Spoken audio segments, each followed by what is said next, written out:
tentunya hari ini di Starting Eleven Cili nggak sendirian, tapi di sini sudah ada yang membersamai. Ada Hai. Pak Agus Heli. Halo Bapak. Selamat pagi Cili, selamat pagi Sporty People. Masih semangat menjelang akhir tahun? Harus dong, harus tetap semangat dong hari ini. Dan tentunya ya kembali lagi bersama Cili di sini di program Ngopi Pintar, panas kopinya, adem keuangannya. Jadi gimana ya? Karena sekarang kan tanggal 30 ya. Tanggal 30 Desember 2025. Which is ini sudah menjelang akhir tahun ya. Betul. Pak Agus Heli ya. Yes. Jadi banyak banget kita pasti udah sibuk gitu bikin resolusi ngapain ya aku di tahun 2026 nanti gitu. Jadi tahun depan kadang ngerasa pengen lebih hemat kali ya, lebih hemat, mau nabung lebih rajin, mau investasi gitu ya. Tapi sebelum kita janji ke masa depan, sebenarnya ada satu hal yang harus kita tanya gitu ya di hari ini. Apa yang sebenarnya terjadi dengan keuangan kita sepanjang 2025? Iya kan, jadi evaluasi ya Pak. Evaluasi ya. Betul. Terus mungkin karena satu hal yang menarik, kita tuh nggak bisa bohong ke orang, kita bisa bohong ke orang lain, bahkan ke diri sendiri, tapi dompet ternyata tidak bisa dompet nggak bisa bohong. Nggak bisa bohong gitu ya. Jadi dilihat dari cara kita belanja, menabung, sampai berutang juga, dompet itu menyimpan cerita lengkap gitu tentang kebiasaan, stres, dan keputusan kita selama setahun terakhir. Jadi hari ini bukan tujuannya untuk menyalahkan ya Pak Agus Heli ya, tapi untuk jujur gitu dan belajar apa yang dompet kita coba sampaikan gitu ke diri kita di akhir tahun 2025 ini. So memang hari ini topiknya dompet tidak pernah bohong, apa yang sebenarnya terjadi dengan keuangan kita di 2025 gitu, Sporty People. Dan kita akan kupas tuntas ya bersama Pak Agus Heli.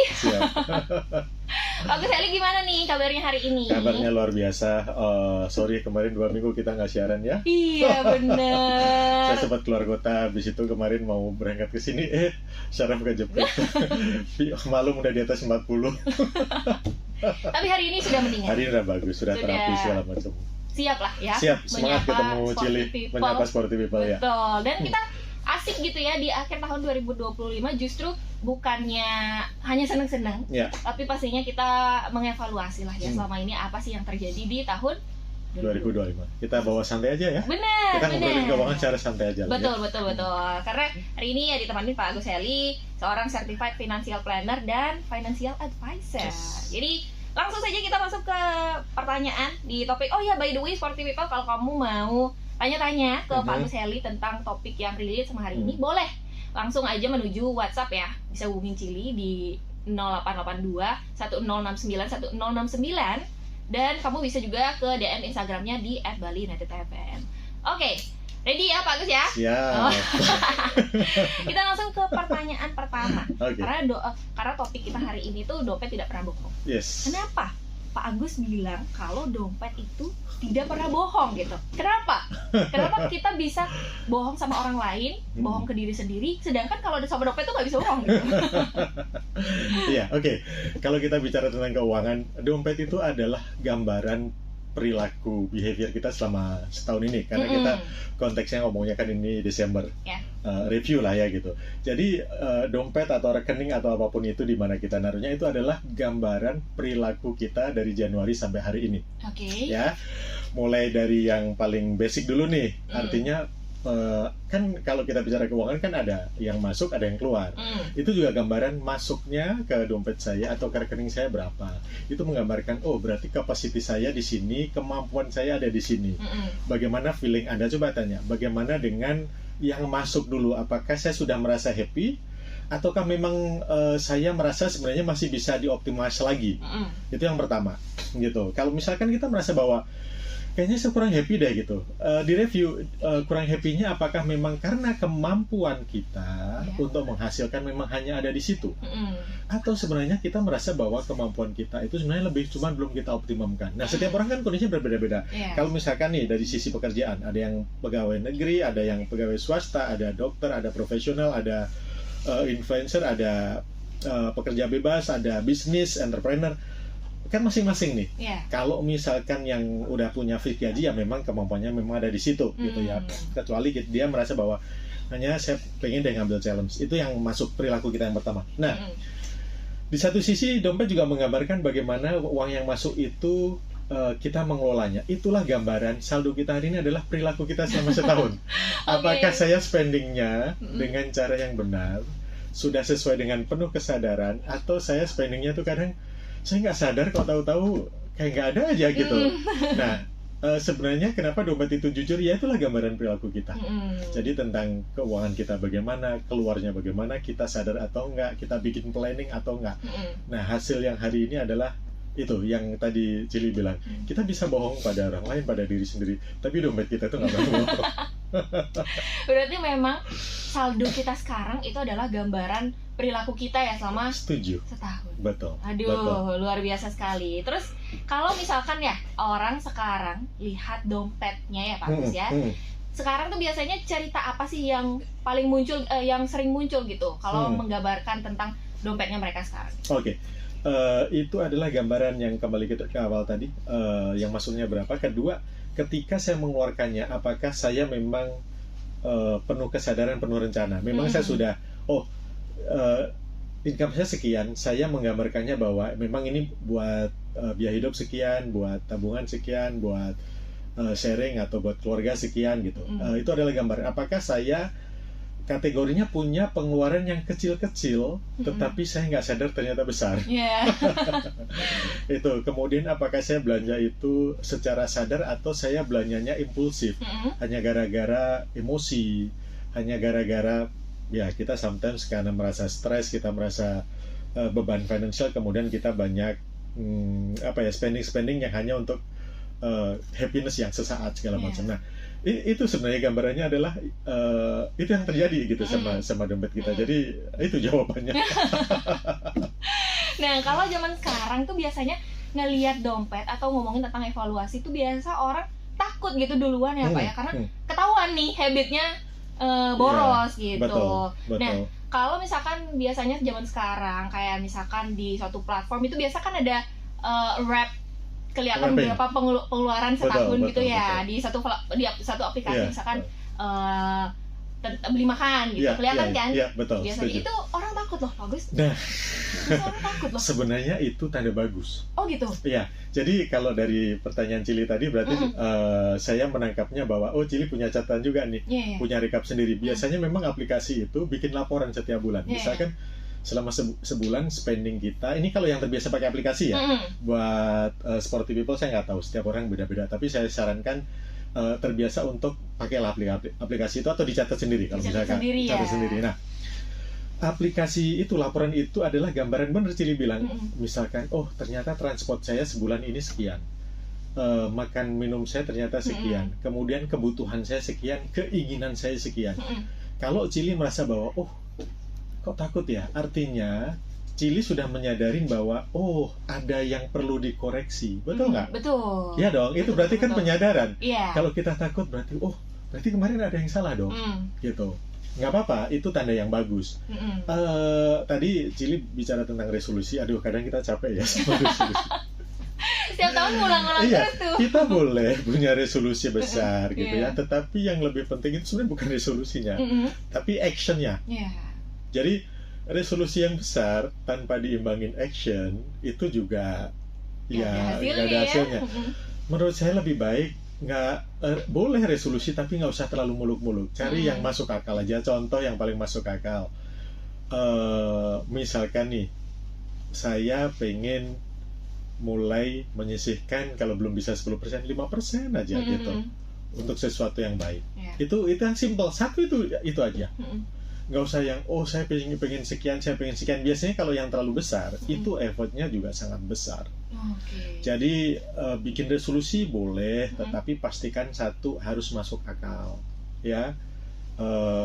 Kalau orang bilang ada yang namanya SMART itu kan, spesifik harus jelas, measurable terukur gitu, terus achievable, artinya memang mampu kita gitu. Jangan sampai nggak masuk akal gitu bikin resolusinya. Biasanya itu yang artinya. Terus realistik juga harus. Terus harus ada jangka waktunya nih. Misalkan saya memang 1 tahun, ya udah harus clear nih 1 tahun ini apa gitu. Jadi nggak usah yang terlalu muluk-muluk, yang simple. resolusi itu nggak berarti kalau nggak ada actionnya. Ya, betul. Begitu juga di keuangan kan. Benar. Coba dicatat lagi resolusi keuangan tahun lalu apa. Sekarang dilihat. Hemat nggak jadi. Karena hematnya tuh nggak clear. Iya. Hematnya tuh hemat boleh, tetapi nggak spesifik. Saya pengen menghemat, misalkan merasa pengeluaran 10-20 juta itu lalu boros. Mungkin saya turunkan menjadi 9 atau 8. Itu sudah sesuatu yang bagus. Gitu. Nah, tadi yang sempat saya tanya itu Pak ya, yeah. Yang kalau kita lihat keuangan kita ternyata selama setahun ini tuh membludak, membengkak gitu ya. Yeah. Itu artinya kita gagal nggak mengelola keuangan di tahun ini gitu? Kita juga nggak boleh menghakimi diri kita terlalu keras sih, Cili. Maksudnya begini, kembali masing-masing dari kita berbeda. Bisa jadi tahun ini ada beberapa orang yang mohon maaf, kan lagi prihatin ya tahun ini, belakangan ini. Kemarin ada bencana, betul, ada banjir, betul, ada ini itu gitu. Dan itu tiba-tiba ada pengeluaran-pengeluaran yang di luar dugaan kita. Benar. Jadi ketika kita merasa bahwa kok kayaknya pengeluaran membludak, lihat kembali apa penyebabnya, direview. Kalau penyebabnya memang karena kita nggak punya planning, yes, berarti itu adalah sebuah kesalahan. Kita nggak mindfulness, kita tidak penuh kesadaran ketika mengelola keuangan. Tetapi kalau kita sudah, planningnya sudah bagus-bagus, ternyata kena juga gitu. Direview lagi, planningnya yang kemarin dirasa sudah bagus, apakah emang sudah bagus? Contoh, karena ini real case ya. Banjir kan di mana-mana. Betul. Kemarin saya lagi ngumpul sama teman-teman ketika tanggal 25 itu lagi makan bareng gitu. Ada yang cerita kena banjir, mobilnya gagal diselamatkan gitu ya. Oke. Nggak sempat ada waktu, saya tanya, diasuransikan nggak? Enggak. Itu berarti perencanaannya udah gagal kan? Iya, benar. Gitu. Ada juga yang sudah merencanakan, diasuransikan nggak? Diasuransikan, tapi ketika diganti sama insurannya juga nggak bisa 100%. Jadi misalkan harganya mobilnya 500 juta. Sama insurance misalkan digantinya 400 juta. Artinya tetap diganti, tapi ada pengeluaran tambahan yang 100 juta. Itu yang membludak kan akhirnya, yang di luar dugaan ya. Jadi pertanyaannya, apakah itu berarti gagal? Belum tentu. Ya, kita harus melihat diri kita dengan penuh sadar. Kalau ternyata memang di luar dugaan yang karena bencana segala macam, kita bisa mengerti, gitu ya. Itulah pentingnya dana darurat. Itulah pentingnya proteksi. Kemarin rumah-rumah yang rusak juga banyak kan. Bukan cuma rumah, aset-aset di dalam rumah, mulai kompor, mulai kulkas, mulai meja, laptop, komputer. Itu kan semua di luar dugaan, makanya perlunya dana darurat, perlunya proteksi. Itu, yuk kita review dari Januari sampai Desember itu sudah kita lakukan atau belum, gitu. Syukurlah belakangan ini makin banyak, saya sendiri punya klien-kliennya makin sadar bahwa oh ya properti harus diasuransikan. Karena kita ini secara demografik, posisi kita ada di Indonesia itu kan relatif rentan memang, secara demografik kan, nah itu harus dipikirkan. Nah, tapi buat orang-orang yang merasa membludaknya gara-gara lifestyle-nya yang nggak kekontrol, kemudian nggak penuh kesadaran, lebih banyak impulsif, ya mungkin ada baiknya kita sama-sama review yuk. Lebih hemat lagi ya. Betul. Itu penting sih, di review untuk setahun ke belakang. Walaupun takut ya harus dihadapi gitu ya. Iya dong. Review itu, Cili, sebenarnya kalau misalkan benar serius, review itu bukan hanya aduh takut setelah itu enggak. Harus ada actionnya, Cili. Action yang paling simpel yaitu tadi, coba lihat laporan. Dibaca gitu. Itu nanti menggambarkan, duduk sebentar aja, setengah jam atau 1 jam lah. Itu catat. Untuk kalau Cili tadi bilang kok rasanya deg-degan takut, itu harus memberanikan diri. Iya, harus memberanikan diri. Karena yang bisa menyelamatkan diri kita sendiri. Betul. Gitu ya, Sporty People. Tadi kita udah bahas tentang dompet, ternyata itu bisa menggambarkan perilaku kita ya selama setahun ke belakang. Terus kalau kamu emang takut ngelihat saldo dan juga pengeluaran kamu selama setahun, ya beranikanlah dirinya ya supaya bisa merealisasikan resolusi di tahun 2026 gitu. Ada masih beberapa pertanyaan lainnya nih, Sporty People, masih banyak banget. So kalau kamu nggak mau ketinggalan, stay tune terus. Kita jeda sebentar ya. Nanti kita balik lagi. Bye-bye.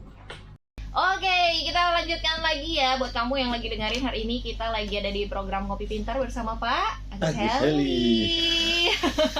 Tadi kita udah ngobrol-ngobrol banyak nih, tentunya tentang topik kita hari ini, dompet tidak pernah bohong. Apa sih sebenarnya yang terjadi di keuangan kita tahun 2025 Yes. gitu. Kita lanjutkan percakapan kita, Siap. Pak Agus. Tadi sempat terpotong. Nah, kita lanjut ya. Mungkin lebih ke lebih ke masalah-masalah yang emang sering dihadapi kayaknya ya sama sporty people, sama teman-teman yang lain juga. Nah, yang pertama, biasanya nih orang-orang yang udah kerja ya, yang udah kerja di tahun 2025 mungkin banyak yang merasa gaji itu ada gitu. Pemasukan tuh pasti ada, merasa selalu cukup gitu. Ini sebulan cukup kok gitu, bisa nabung, dana darurat juga tercover dan lain-lain. Tapi kadang ngerasa tetap berat gitu Pak Gus. Ini sebenarnya hal ini kenapa bisa terjadi? Kayak ngerasa capek banget gitu ya. Gak ada habisnya gitu. Gambarnya gini Cili, sporty people.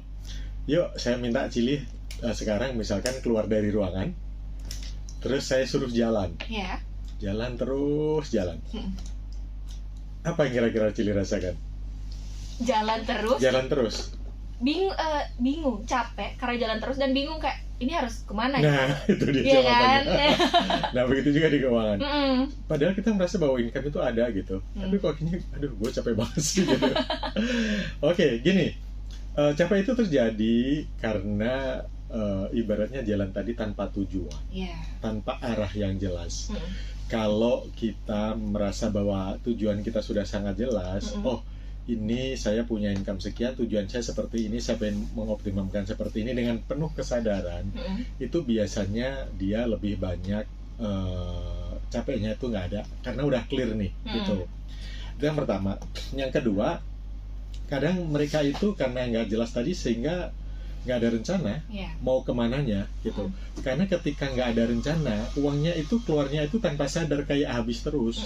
Tapi kalau misalkan kita penuh perencanaan, kita mau sadar kemana nih, Cili mau jalan nih, saya mau ke Jakarta, saya beli tiket, saya ini kan jelas tuh. Nah, tapi kalau misalkan nggak ada perencanaan ya pasti akan capek. Karena apa? Kok kayaknya uangnya habis terus. Karena nggak ada perencanaan tadi, nggak penuh kesadaran gitu. Apalagi ketika capek itu pelariannya bukannya memperbaiki, mengevaluasi, biasanya justru pelariannya akhirnya spending lagi, senang-senang lagi pelariannya di situ, sehingga kayak terkurung gitu loh, Cili, gitu. Coba supaya capeknya nggak ada, yuk penuh kesadaran income-nya sekian, yang paling masuk akal saya mengelolanya sekian dengan budgeting, dengan planning yang jelas, sehingga ketika mau ngambil keputusan, mau investasi, mau nabung, mau nongkrong, mau belanja barang baru, bahkan Desember ini mau merayakan apa-apa, itu penuh kesadaran. Gitu. Rugi juga ya, karena mau sebanyak apapun gaji yang udah kita terima gitu, kalau memang nggak ada planningnya sama sekali. Iya, nggak jelas arahnya mau kemana. Iya, benar-benar. Relate nggak, Juli? Benar. Ya, planning itu pasti hal yang paling penting lah ya di keuangan. Gitu. Betul.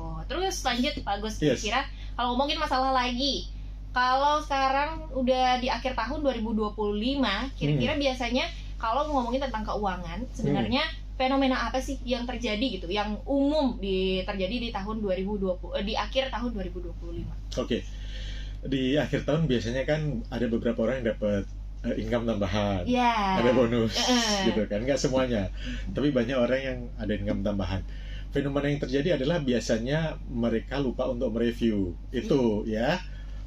Mereview itu penting, gitu ya. Kemudian yang kedua, spendingnya biasanya mereka lebih ke mindset pengen happy-happynya. Karena udah ke bawah suasana gitu kan. Bener. Tidak apa-apa, artinya memang itu momen yang harus kita rayakan. Ya, maksudnya kita udah bekerja, yuk relax sedikit, tetapi pastikan ketika merayakannya itu penuh kesadaran. Ya, ketika kita pengen melakukan sesuatu itu pastikan memang budgetnya ada. Jangan sampai ini ada beberapa orang nih, misalkan eventnya lagi bagus, momennya lagi bagus, teman-teman lagi ngumpul, tapi secara finansial misalkan lagi nggak bagus, jangan dipaksakan. Gitu ya. Jadi momen itu biasanya banyak orang yang spendingnya itu lebih karena emosional, bukan karena dengan secara penuh kesadaran. Perayaan boleh, tetapi merayakannya dengan penuh kesadaran. I deserve to be happy, misalkan, dan saya sudah memang menyiapkan ini lama, atau memang saya sudah tahu bahwa saya akan mendapatkan income tambahan. Tetapi pesan saya juga ketika misalkan income tambahan itu ada, di review artinya beban-beban kemarin masih ada nggak yang masih harus dibereskan. Contoh nih, kartu kredit, pay letter segala macam. Meskipun itu misalkan bisa kok masih dicicil, tapi kalau ada income tambahan nggak ada salahnya membayarnya juga lebih banyak, lebih balance lah. Yang perayaannya boleh, tetapi yang masih kemarin masih belum beres itu dibereskan harus juga. diselesaikan dulu Ya, ya. jadi jangan berlebihan, karena kalau kita bicara tahun baru, Cili penawaran banyak banget, ya kan? Mulai dinner yang dari harga 250, 500 ribu, 800, 1 juta sampai 2 juta, itu dinner tahun baru ada. Itu baru dinernya loh ya. Belum lagi kita mau beli kostumnya, beli apa kan. Betul. Nah, jadi boleh perayaan, tapi pastikan bahwa memang kita penuh kesadaran dan memang sudah ada. Jangan sampai yang lain dikorbankan. Antar dulu deh, ini kemarin masih ada cicilan, nanti aja belakangan Januari. Jangan. Jadi yuk coba lebih wise, kita cari ya balance-nya yang tengah-tengah lah ya. Happy-nya dapet, tetapi tanggung jawab juga tetap. Oke. Nah itu tadi nyambung juga ya, kalau misalkan saya sendiri tanya belanja akhir tahun tuh salah nggak sih sebenarnya? Itu nyambung ke sana juga ya Pak Gus Eli ya? Enggak. Oh enggak, beda lagi? Beda lagi, enggak salah. Karena kembali itu tadi, Desember ini adalah momen kita happy. Ada beberapa orang menganggap bahwa saya udah kerja 1 tahun, yuk kita break sedikit, relax sedikit gitu. Dan memang dalam hidup ada beberapa momen yang memang harus kita rayakan, kebersamaan sama keluarga. Nongkrong, sekarang lagi film seru apa tuh di bioskop, apakah agak lain tuh, lagi seru banget. Lagi seru kan? Ya, bener. Menurut saya nggak apa-apa. Nggak apa-apa. Tetapi again, penuh kesadaran itu lihat secara keuangannya ada atau enggak. Kalau misalkan memang benar-benar kondisinya lagi prihatin, ya jangan dipaksain. Ya kan, kemarin masih ada yang apalagi habis kena bencana segala macam gitu ya. Jangan sampai akhirnya Desember ini belanjanya justru menimbulkan stres baru di Januari nanti. Begitu Januari buka laporan, aduh, kok ada cicilan ini ya. Baru aja di awal tahun ya, tiba-tiba ada aja bebannya gitu. Kalau memang nggak pernah kesadaran ya. Akhirnya kan membuka Januarinya kok, membukanya kok dengan berat banget nih gitu. Sehingga akhirnya muncul, gila, Januari kayaknya berat banget nih gua kerja gitu. Perasa harus kerja bagaikan kuda lagi nih di tahun 2026. Iya, karena nggak penuh kesadaran tadi. Kesadaran tuh sepenting itu ya ternyata. Iya dong. Jadi sekali lagi, belanja nggak salah, ya. Pastikan memang sudah ada budgetnya. Saya pengen memang belanja, pengen merayakan sama teman-teman buat happy, dan happy yang tidak saya sesali. Happy-nya memang penuh kesadaran. Gitu. Tapi Pak Agus, mungkin saya mau tanya, ini kayaknya relate juga sih sebenarnya. Mungkin kadang nih uang yang biasanya mau dipakai ini lagi nggak ada nih, tapi sedangkan kita punya uang tabungan dan juga punya uang darurat. Tapi kadang ada orang yang pengen memenuhi keinginannya dia, mungkin beli sepatu gitu. Dia merasa kayak, oke, aku pakai uang darurat dulu deh, atau uang tabunganku dulu, nanti ketika bulan depan sudah ada uangnya, aku kembalikan lagi deh. Jadi kayak ngerasa hutang sama diri sendiri gitu loh Pak Agus. Itu salah nggak sih sebenarnya? Itu tadi kebutuhan atau keinginan? Keinginan udah pasti salah ya. Keinginan itu boleh dipenuhi ketika memang budgetnya sudah ada. Gitu. Takutnya mau pinjam sedikit deh untuk dana darurat gitu, pinjam sebentar aja. Begitu dipinjam, something happen gimana? Kita nggak pernah tahu kan? Iya. Tapi kalau lain lagi tentang kebutuhan, apakah? Kalau memang kebutuhan memang harus ada. Kalau kebutuhan kan memang sudah disiapkan dong. Tapi kalau sifatnya keinginan gini, kita biasakan untuk selalu refleksi bahwa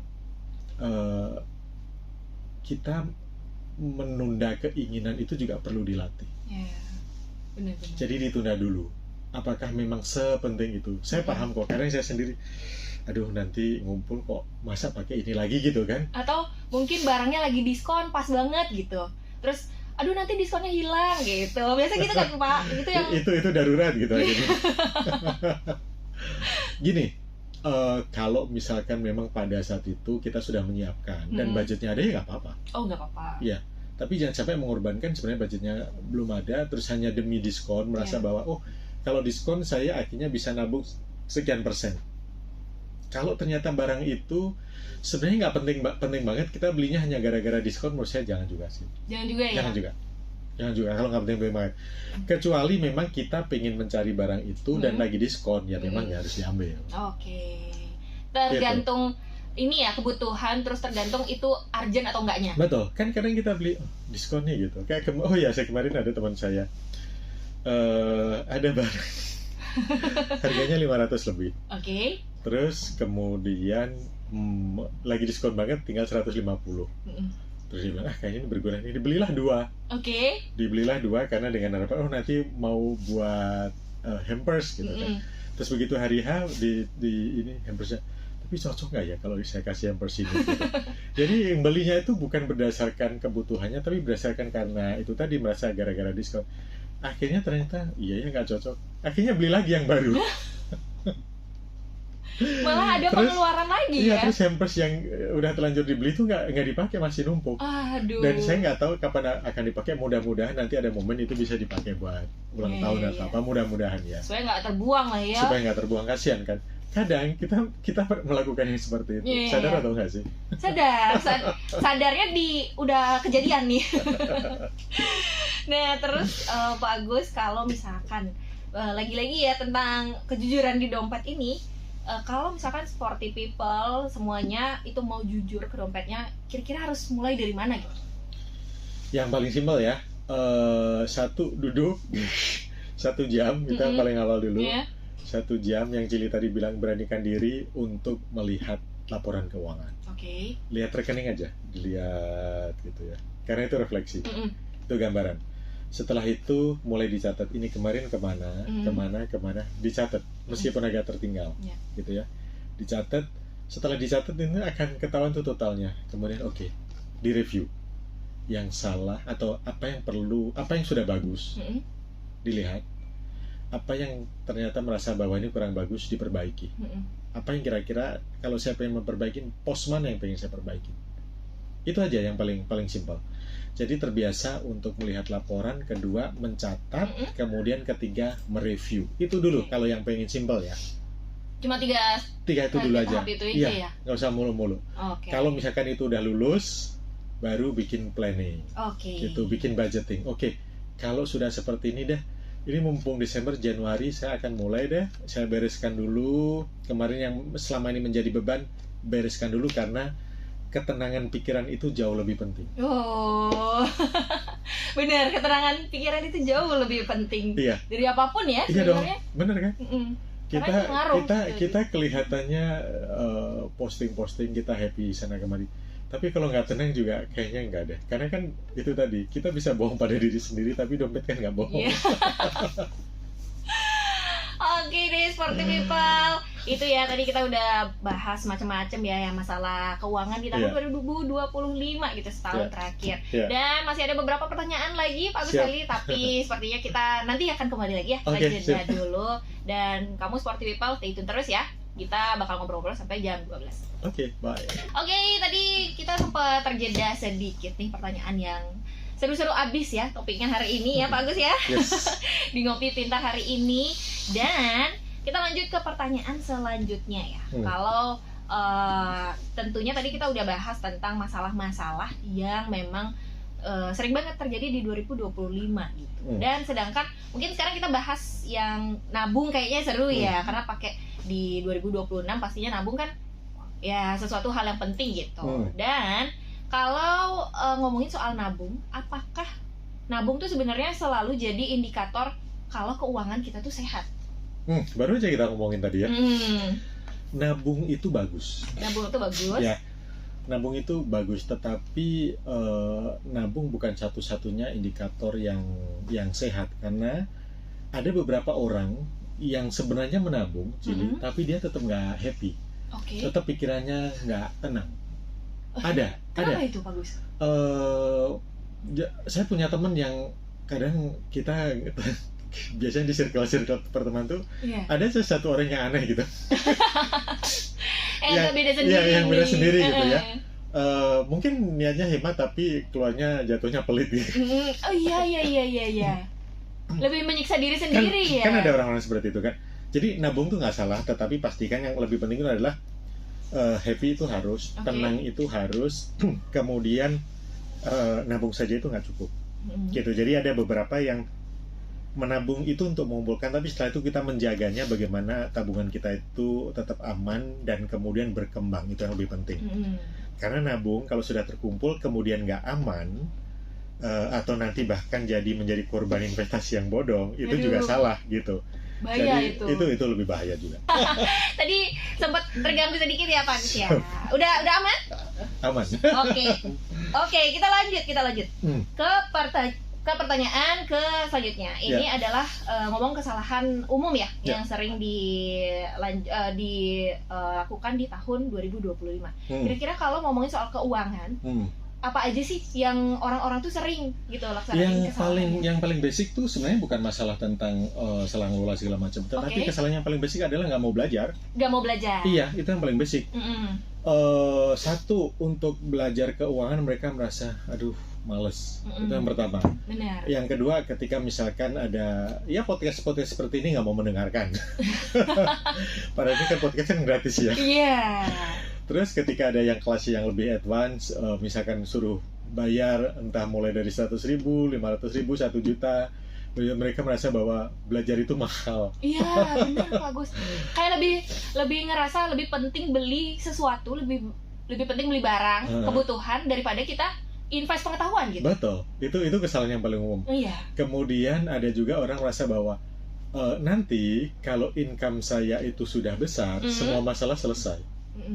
Itu kesalahan gitu. Iya kan? Banyak merasa bahwa nanti kalau gaji saya naik, posisi saya naik, nanti kayaknya hidup saya lebih bagus deh. Lebih bagus mungkin iya yang terlihat. Tetapi pertanyaannya apakah lebih bahagia belum tentu loh. Apakah lebih tenang gitu. Karena sudah terbukti semakin tinggi seseorang itu punya income gitu ya. Ada beberapa orang yang lifestyle-nya lebih tinggi tetapi nggak diimbangi dengan ketenangan. Itu juga banyak. Itu jadi kesalahannya satu, nggak mau belajar. Kedua, merasa bahwa ketika uangnya udah banyak masalah selesai. Yang ketiga, nanti uangnya akan selesai sendiri. Masalah yang saya hadapin lama-lama juga selesai sendiri. Nggak bisa kayak gitu. Nggak bisa kayak gitu. Kita harus action ya. Yang satu lagi yang terakhir, keempat, ya karena nggak punya rencana, nggak punya planning yang jelas gitu. Jadi hanya hidup tuh kayak hari-hari gajian, spending, kerja, gajian, spending gitu. Tapi nggak ada clear, saya tuh mau arahnya kemana gitu. Menetapkan tujuan ya, pasti menetapkan tujuan, betul. Menetapkan tujuan. Tadi tuh banyak banget sebenarnya pesan-pesan yang tadi Pak Agus sampaikan ya. Menetapkan tujuan, terus juga kesadaran ya, penting juga. Betul. Ya banyak sih sebenarnya. Invest ke pengetahuan ya. Invest ke pengetahuan, betul. Ini luar biasa banget sih ilmu hari ini loh. Seperti People, harusnya kalau kamu mendengarkan, harusnya kamu sangat bersyukur ya di tahun 2025 supaya lebih jelas gitu nanti tujuannya. Nah, 2026 harusnya semangat dong belajarnya kan. Spend lah waktu untuk belajar. Kita di Linter Financial banyak sekali kelas-kelas. Oh iya, bagus. Satu, kita bisa diundang untuk jadi, misalkan lagi dengerin nih ke perusahaan-perusahaan, kita bisa diundang ya untuk speaker. Yang kedua, kalau misalkan kantornya belum mengadakan, kita punya kelas yang namanya Ngopi Pintar itu. Belajar 2 jam, 2,5 jam. Kalau merasa bahwa saya sudah pengen lebih serius nih, saya pengen, misalkan saya pengen beli rumah, saya pengen nyiapin dana pensiun, saya pengen nyiapin dana pendidikan anak, gimana cara menyiapkannya? Itu kita punya program yang 1 hari. Kalau kita pengen, saya punya aset, gimana mengelola resikonya, investasi apa yang saya pilih, apa itu obligasi, apa itu reksadana, apa itu saham, kita punya paket yang 2 hari. Kalau menarik banget. Yang terakhir, misalkan saya pengen menjadi seorang influencer keuangan, saya punya sertifikat yang standarnya global yang jelas, kita punya program namanya Certified Financial Planner. Dan itu selama 6 hari. Berturut-turut. Dan itu benar-benar nanti ada ujiannya segala macam. Jadi kita komplit banget kalau mau belajar. Tapi memang kalau ngomongin belajar ya, di bidang apapun memang belajar nggak pernah ada habisnya sih sebenarnya. Setuju, betul. Iya. Benar-benar. Apalagi ini menyangkut perilaku kita soalnya juga. Iya. Dari segi apapun belajar tuh sebenarnya bukan cuma belajar matematika, belajar di sekolah. Semua ya? Iya, betul. Salah satunya tentang keuangan tadi yang sempat Pak Agus bilang. Itu menarik banget. Kalau seperti People tertarik nanti ya sama Pak Agus ya. Siap. Terus kita lanjut Pak Agus. Kira-kira kalau ngomongin soal keuangan ya, sebenarnya satu kebiasaan kecil apa sih yang paling berdampak gitu ya? Apalagi tentang keuangan mengatur keuangan gitu di selama setahun, di jangka panjang, jangka pendek, apa sebenarnya satu habit yang paling basic adalah seperti tadi saya bilang, biasakan untuk mengisi waktunya untuk mendengarkan podcast nggak harus 24 jam. Let's say misalkan 15 menit gitu ya, 15 menit setengah jam, mampunya seminggu sekali nggak apa-apa, bahkan mampunya sebulan sekali juga nggak apa-apa, jangan sampai selama setahun nggak dengar sama sekali. Kalau bisa ya seminggu sekali menurut saya masih oke. Kalau telaten setiap hari kecil-kecil didengarkan aja sambil scrolling gitu. Follow akun-akun yang seperti itu. Kemudian yang kedua, biasakan untuk mencatat. Ada beberapa orang itu merasa bahwa mencatat itu ribet. Enggak. Silakan sesuaikan dengan Anda. Kalau misalkan seperti people merasa bahwa saya mampu sebelum tidur misalkan 15 menit, nggak apa-apa 15 menit itu aja. Tapi kalau ada yang mampunya misalkan kayaknya saya nggak bisa deh, saya bisanya duduk sambil ngopi 2 hari sekali, 3 hari sekali, catat. Karena itu masih bisa di tracking. Tapi kalau udah 1 bulan, trackingnya tuh susah banget. Notanya udah nggak tahu kemana gitu ya. Udah terlalu jauh dan tahu-tahu udah sadar, aduh udah banyak banget. Tapi kalau misalkan trackingnya itu secara mingguan itu masih bisa. Oh, sampai hari ini dari tanggal 1 sampai hari ini tanggal berapa? Tanggal 30. Iya, 30. Saya akan ketahuan, oh selama 1 bulan ini saya udah mengeluarkan sekian. Kalau di tracking itu bisa. Gitu. Jadi jangan melihat itu ribet, tapi melihat dari angle saya harus disiplin pada diri saya sendiri. Angle-nya itu. Saya harus educate diri saya sendiri gitu. Jadi kebiasaan itu. Kemudian yang ketiga, mungkin kebiasaan-kebiasaan kecil yang misalkan sebelum spending ya ditanya, saya ini kebutuhan atau keinginan. Udah yang simpel-simpel itu aja, nggak usah yang muluk-muluk. Gitu. Ya, dan terbiasa bikin bahwa apa yang bikin saya happy, yang tenang ya. Spendingnya itu yang bikin saya tenang, bukan yang menjadikan saya menjadi beban. Gitu. Sebenarnya yang paling bermasalah itu adalah ketelatenan dan disiplin sih sebenarnya, bagus ya. Diri kita sendiri. Dengan perilaku kita kan. Dompet itu kan perilaku kita. Harus dibiasakan tuh seperti people. Jangan resolusi hemat aja. Jadi gini, ketika dompet kita bagus, berarti perilaku kita cenderung bagus. Kalau dompet kita mengatakan tidak berarti ada yang salah sama perilaku kita. Dan kayaknya pertanyaan terakhir ya Pak Agus ya. Kalau boleh dirangkum, bisa dong dikasih pesan-pesan gitu buat sporty people tentunya, buat di akhir tahun ini ya tentang keuangan gitu, biar nanti di tahun 2026 lebih produktif lagi, lebih efektif lagi. Kalau kita mereview diri sendiri juga jangan terlalu keras ya, jangan menghakimi diri sendiri juga gitu bahwa kita gagal, enggak juga gitu. Mungkin memang kemarin belum belajar. Saatnya sekarang mumpung mau tahun baru, dibereskan. Kalau misalkan masih ada yang belum beres, dibereskan. Contoh yang ini kalau kita ngomongin cash flow ya, kalau yang masih berkutat di cash flow, pay letternya masih ada nggak, kredit cardnya masih ada nggak, kemudian cicilannya itu cicilan produktif atau konsumtif. Kalau misalkan produktif nggak apa-apa lanjutkan, tapi kalau konsumtif segera bereskan itu dulu. Kemudian yang kedua, mulai dibikin budgeting, uang saya bagaimana. Yang ketiga, kalau misalkan udah merasa berhasil di situ, belum belajar tentang produk investasi, memulai produk-produk investasi. Tapi pastikan sebelum investasi itu jalan, yang lain sudah ada tuh, dana darurat pastikan sudah ada. Yang belum punya, yuk mulai membentuk dana darurat. Simpel-simpel aja gitu dari menyisihkan. Kelihatannya berat, enggak kok. Jadi mimpinya nggak usah terlalu muluk-muluk, mimpinya yang simpel saja, nanti bikin resolusi yang simpel aja. Gitu. Ya. Jadi saya tambahin lagi, jadi pastikan ketika mengeluarkan uang itu penuh kesadaran. Kurangin emosionalnya, gitu ya. Dijaga emosinya, jangan hanya yang sifatnya itu apa sih namanya, yang tiba-tiba aja gitu loh. Impulsif. Yang sifatnya impulsif, ditanya pada diri sendiri bahwa saya membutuhkan ini atau enggak, dan jangan sampai setelah spending itu menimbulkan penyesalan yang baru. Gitu. Lebih berhati-hati aja sih. Sporty people itu dia tadi banyak banget insight ya yang kita dapetin ngobrol-ngobrol sama Pak Agus Heri. Aduh, luar biasa sekali. Semoga kedepannya kamu bisa mengatur keuangan lebih baik lagi ya. Supaya kelihatan nih kamu jujur sama dompetmu sendiri, kelihatan perilakumu baik atau enggak gitu ya. Betul. Januari nanti kita mulai bareng-bareng juga boleh. Menarik ya. Nanti kita bahas mungkin keuangan di awal tahun ya. Seru ya. Oke, kalau gitu sporty people, thank you so much ya yang sudah menyimak siaran kita di Ngopi Pintar hari ini. Ya. Kita langsung pamit ya, undur diri. Siap. Dengan Pak Agus, saya Cili. Saya Guseli. Ngopi Pintar, panas kopinya, adem keuangannya.